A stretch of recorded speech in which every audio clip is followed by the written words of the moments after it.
Jejak langkah,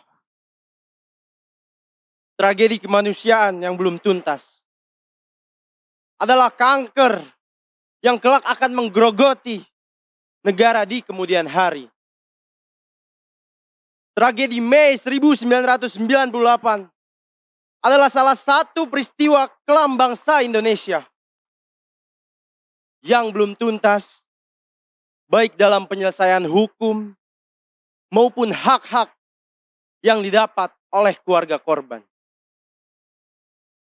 Kerusuhan, pemerkosaan, penjarahan massal, penghilangan paksa, sampai pembunuhan yang dilakukan negara adalah rentetan tragedi kemanusiaan yang terjadi di sepanjang tahun 1997 hingga 1998.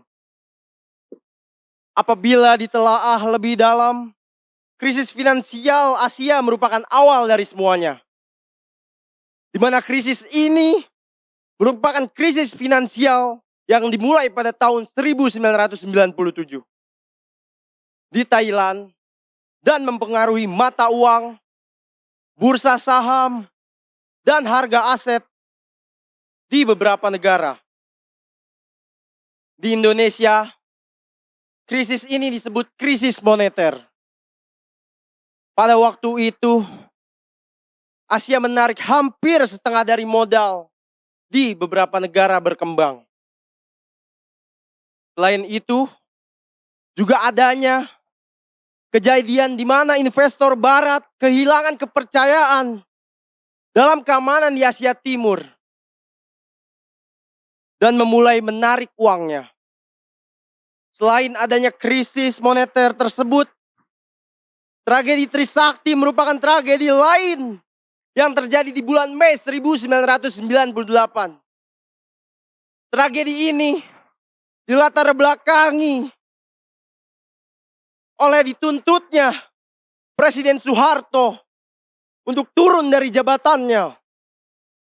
Dan kejadian ini pula menewaskan 4 mahasiswa Universitas Trisakti di Jakarta.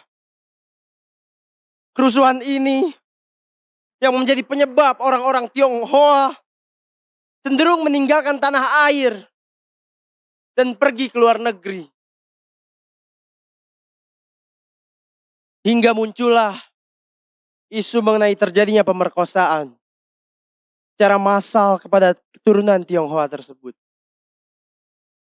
Karena adanya kecemburuan masyarakat yang tidak mampu meninggalkan tanah air ke luar negeri. Di negara dengan semboyan Bhinneka Tunggal Ika, isu rasialisme sangat kental di tahun itu. Adalah adanya jarak dengan sekatan tembok besar dengan memisahkan etnis Tionghoa dengan pribumi. Membuat dendam yang sama-sama dipastikan harus terrealisasi.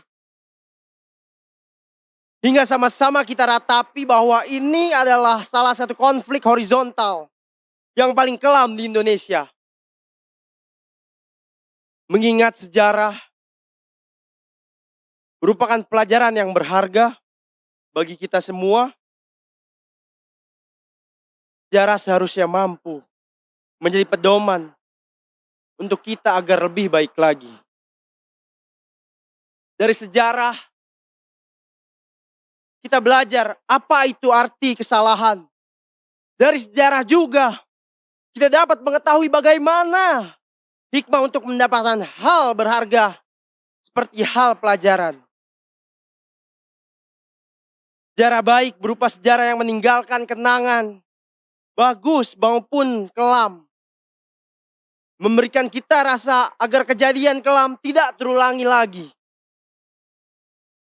Sejarah kelam tersebut memberikan cerminan agar tidak terulangi lagi di masa sekarang. Dengan memberikan ketransparansian pemerintah terhadap masyarakat. Dan memberikan kesempatan kepada masyarakat untuk bicara kepada pemerintah. Bukan sebagai pembicara yang ditampung aspirasinya. Tetapi seharusnya sebagai pembicara yang dapat pula diwujudkan harapannya. Sehingga kesempatan antara mewujudkan bangsa yang lebih baik lagi dapat seimbang berjalan antara pemimpin dengan yang dipimpin.